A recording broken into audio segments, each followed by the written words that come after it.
Chico, uma pergunta sobre a manifestação. O 1º de maio, houve muita crítica ao fato das centrais sindicais não conseguirem mobilizar uma quantidade mais expressiva de gente, acabaram, segundo esses críticos, expondo o presidente Lula a um evento que não foi de grandes proporções, e você sabe que tem aí uma disputa de imagem, uma disputa simbólica com a extrema-direita no Brasil, que tem uma capacidade de mobilização muito grande.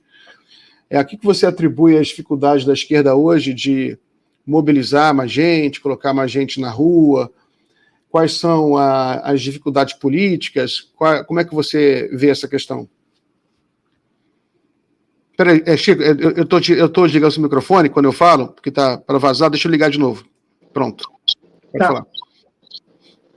Esse fato real do encontro do Dia Internacional da Trabalhadora e do Trabalhador em São Paulo ter tido pouca gente, na verdade, no Rio nem se fala, em outras capitais também, foi muito fraco, está dentro de um contexto geral de mudança, inclusive, nas relações de produção, de dispersão da classe trabalhadora, de desmaterialização da produção, das mudanças tecnológicas. Esse é um aspecto.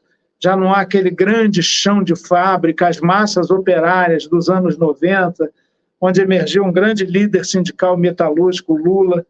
Tudo isso mudou muito. Então, hoje em dia, de um lado, há isso, uma capacidade de mobilização pelos sindicatos muito menor. E a própria quantidade das categorias, pode ver nos estaleiros, os metalúrgicos, os bancários, a modernização tecnológica diminuiu muito, os próprios jornalistas, não diminuiu, foi a minha categoria, muito precarizada, que é a dos professores. E professor é trabalhadora também. Mas mudou o perfil da classe trabalhadora brasileira, tem muito cuentapropista, como dizem em Cuba, tem muito autônomo, tem muita gente de aplicativos, tem muita uberização do trabalho, o que dispersa a própria classe.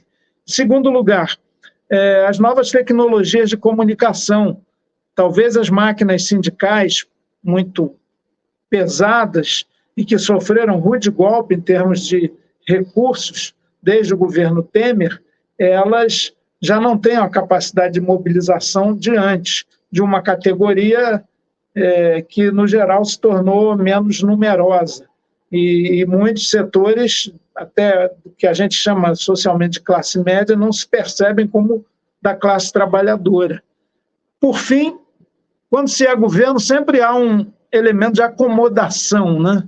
Você veja, eu vou comparar, Portugal teve o 25 de abril mais mobilizado da sua história, desde 1974 agora, quando se celebrou 50 anos da Revolução dos Cravos, contra a ditadura salazarista de quase meio século. Por quê?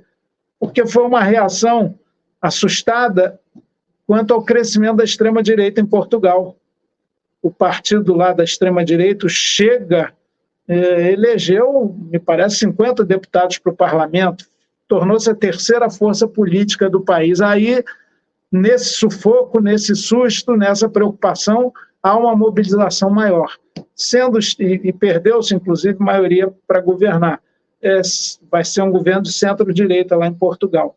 Aqui nós voltamos ao poder, esse campo progressista, essa frente democrática amplíssima, e aí gera uma certa acomodação, assim como nos 8 anos de Lula, nos 6 anos de Dilma, se desprezou muito o chamado trabalho de base, alguns grandes programas de educação popular, tudo isso foi deixado meio de lado, né? É uma tendência. Os velhos militantes, né, de cabeça branca vão cansando também. A gente não percebe uma renovação, uma juventude aguerrida, mais mobilizada agora. O show da Madonna aqui no Rio, todo mundo vai querer ir, 1,5 milhão na praça, um ícone pop, rebelde do grande capital, sem nenhum deslustre as qualidades artísticas da Madonna, mas é um mega espetáculo na sociedade do espetáculo que mobiliza muita gente. Eu gostaria muito de que a política, com utopia, com vir a ser, com o ecossocialismo, com a transformação do mundo, imantasse, atraísse, mobilizasse, tanto quanto Madonna e outros que tais, financiados por Itaú e tal, não nós, não os ecossocialistas. Mas é bem difícil. E a realidade é, na verdade, preocupante. Essa disputa de rua, quem diria, né? Eu acharia há 10 anos atrás, há 15 anos atrás, isso inimaginável, com a extrema-direita e com a figura carismática, mitificada, rude, rasa, tosca do Jair Bolsonaro. Ele atrai hoje mais gente chamando para um comício do que o próprio Lula, com todo o seu carisma, com toda a sua história. Isso é um dado da realidade. Agora, significa voto na urna? Não necessariamente. Nas eleições nacionais, o Lula venceu, foi por pouquinho, mas perdemos em estados importantes, como o Rio Grande do Sul, como não para a extrema-direita, no caso do Sul, o Eduardo Leite é do PSDB, ainda, no Paraná, em Santa Catarina, em São Paulo, no Rio, em Minas Gerais, olha só.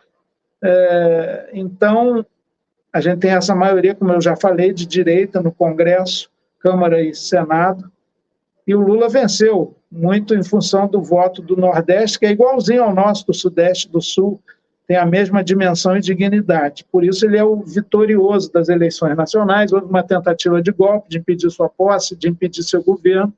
Felizmente derrotamos esse golpismo. É preciso condenação sem anistia, é preciso que o processo de investigação se conclua para que ninguém ouse nunca mais dar um golpe na nossa Carta de Civilidade, que é a Constituição brasileira, tão desrespeitada por Bolsonaro. Quando ele falou de 4 linhas, vivia falando isso, 4 linhas da Constituição, ele está se referindo a um artigo que no caput tem 4 linhas só mesmo. A Constituição tem centenas, milhares de linhas, que é o 142 da intervenção militar dita constitucional, que o Supremo já considerou completamente inadequada nessa interpretação que autoriza intervenção militar contra governos eleitos. Isso está fora, isso é golpismo, isso é crime. Agora, a gente tem que ter massa crítica crescente para entender isso. O trabalho é, mais do que nunca, político-pedagógico, no dia a dia, conversando com os diferentes e os indiferentes, convencendo os outros. Nós aqui no Rio temos uma experiência bem bacana, simplesinha, a gente bota um caixotinho, vai para o centro da cidade, está muito esvaziado desde a pandemia, mas tem gente que trabalha lá também, circula de todos os bairros, de todas as regiões até do estado. Sexta-feira a gente sobe no caixotinho e presta conta dos nossos mandatos, conversa sobre política. Isso é muito bom, tem um caráter educativo. Hoje mesmo fizemos isso. Agora, por enquanto, só o pessoal está fazendo. A gente queria que outros partidos e outras forças tivessem essa prática. Toda cidade acaba tendo um ponto de encontro da sua população, independentemente do seu tamanho. Que tal conversar sobre política na sua dimensão mais nobre, maior, com P maiúsculo, nesses locais? Acho que o desafio é o povo mais politizado, interessado no coletivo, senão ele mergulha nesse indicador pesadíssimo do sistema capitalista, que é o individualismo, que faz com que cada um pense só no seu próprio umbigo, não tenha solidariedade. O adiamento do Enem e tal está exigindo espírito de solidariedade para com aqueles 2 milhões que estavam aptos a fazer a prova e que teriam condições de fazê-la. Solidariedade com os 86 mil do Rio Grande do Sul, que não poderiam fazê-la de jeito nenhum.